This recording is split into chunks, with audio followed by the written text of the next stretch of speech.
ನಮಸ್ತೆ, ಎಜಿ ನ್ಯೂಸ್ಗೆ ಸ್ವಾಗತ. ಧಾರವಾಡ ಜಿಲ್ಲೆಯಲ್ಲಿ ಮುಂಗಾರು ಮಳೆ ಅಬ್ಬರಕ್ಕೆ ಗುಡೇನಕಟ್ಟೆ, ಯರಿನಾರಾಯಣಪುರ ಗ್ರಾಮ ಸೇರಿ ಕುಂದಗೋಳ ತಾಲೂಕಿನ ಆದ್ಯಂತ ವರುಣತನ ಅಬ್ಬರ ತುರ್ತಾಯಿತು. ಜನಜೀವನಕ್ಕೆ ಇಲ್ಲಿನ ಸೇತುವೆ ಸಂಪರ್ಕ ಕಿತ್ತು ರೈತಾಪಿ ಜನರಿಗೆ ತೊಂದರೆಯಾಗ್ತಾ ಇದೆ. ಕುಂದಗೋಳ ತಾಲೂಕಿನ ಗುಡೇನಕಟ್ಟೆ, ಯರಿನಾರಾಯಣಪುರ ಗ್ರಾಮಗಳಿಗೆ ರಸ್ತೆ ಸಂಪರ್ಕ ಕಲ್ಪಿಸುವ ಜಲಾವೃತವಾಗಿದೆ. ಈ ಸೇತುವೆ ಸಂಪರ್ಕವನ್ನ ಕೂಡಲೇ ಸರ್ಕಾರ ಕಲ್ಪಿಸಿಕೊಡುವುದಾಗಿ ಕುಂದಗೋಳ ತಾಲೂಕಿನ ರೈತ ಸಮಾಜದ ಅಧ್ಯಕ್ಷ ಬಸವರಾಜ್ ಯೋಗಪ್ಪನವರು ಮಾತನಾಡಿ ತಿಳಿಸಿದರು. ಬುಧವಾರ ರಾತ್ರಿ ಅಪರಂಪರ ಮಳೆ ಸುರಿದು ಅಲ್ಲೇ ಬೆಣ್ಣೆಹಳ್ಳ ಅಂತ ಬರೀ ಸರ್ಕಾರ ಬರೀ ಬೆಣ್ಣೆಹಳ್ಳ ಅಂತಾರೆ ಹೊರತು ಬೇರೆ ಸೀಮೆಹಳ್ಳ, ನರ್ಚನಹಳ್ಳ ಇತರೆ ಹಳ್ಳಗಳ ಭಾಳ ಅದಾವ್ರಿ. ಇಲ್ಲಿ ಕುಂದಗೋಳ ತಾಲೂಕಿನಾಗ ಗುಡೇನಕಟ್ಟೆ ಗ್ರಾಮದಾಗ ಹೊಳ್ಳಿ ಇತ್ಲಾಗ ಅಲ್ಲಾಪುರ, ಕಡಪಟ್ಟಿ ಸಾಕಷ್ಟು ಹಳ್ಳಗಳದಾವೆ. ಈ ಹಳ್ಳ ಬಿಡ್ತಾರ ಬರೀ ಬೆಣ್ಣೆಹಳ್ಳ, ತುಪ್ರಿ ಹಳ್ಳ, ಬೆಣ್ಣೆಹಳ್ಳ ಇವೆರಡು ಸರ್ಕಾರ ನೆದರಿಗೆ ಕಾಣ್ತಾವೆ ಅಷ್ಟೇ.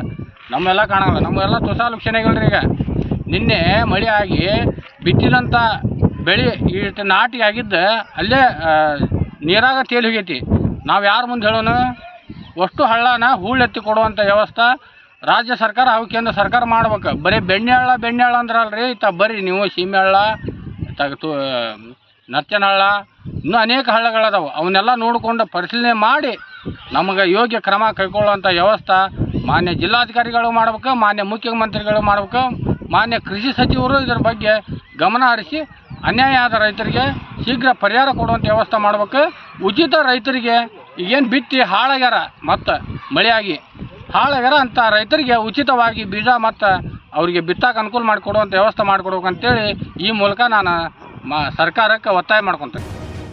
ಕನ್ನಡಿಗರ ಮೆಚ್ಚಿನ ನಿಮ್ಮ ಎಜೆ 24/7 ನ್ಯೂಸ್ ಕನ್ನಡ ವಾಹಿನಿ ಇದೀಗ ಟಿವಿಯಲ್ಲಿ ಲಭ್ಯ.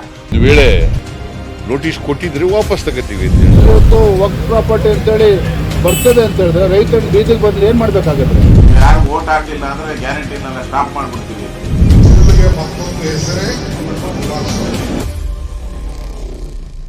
ಕರ್ನಾಟಕ ಮತ್ತು ದೇಶ ವಿದೇಶ 360 ಡಿಗ್ರಿ ಸುದ್ದಿ ಹಾಗೂ ಉತ್ತರ ಕರ್ನಾಟಕ, ಬೆಳಗಾವಿ, ಬಾಗಲಕೋಟೆ, ಧಾರವಾಡ, ಹಾವೇರಿ, ಗದಗ, ಬಿಜಾಪುರ ಜಿಲ್ಲೆಯ ಕ್ಷಣ ಕ್ಷಣದ ವಿವರವನ್ನ ಪಡೆಯುವುದಕ್ಕೆ ಎಜೆ 24/7 ನ್ಯೂಸ್ ಕನ್ನಡ ವಾಹಿನಿಯನ್ನ ಲೈಕ್ ಮಾಡಿ, ವಿಡಿಯೋಗಳನ್ನ ಶೇರ್ ಮಾಡಿ, ಕಮೆಂಟ್ ಮಾಡುವ ಮೂಲಕ ನಮ್ಮ ವಾಹಿನಿಗೆ ಸಹಕಾರ ನೀಡಿ ಮತ್ತು ಚಾನೆಲ್ ಅನ್ನ ಸಬ್ಸ್ಕ್ರೈಬ್ ಮಾಡಿ. ಧನ್ಯವಾದಗಳು.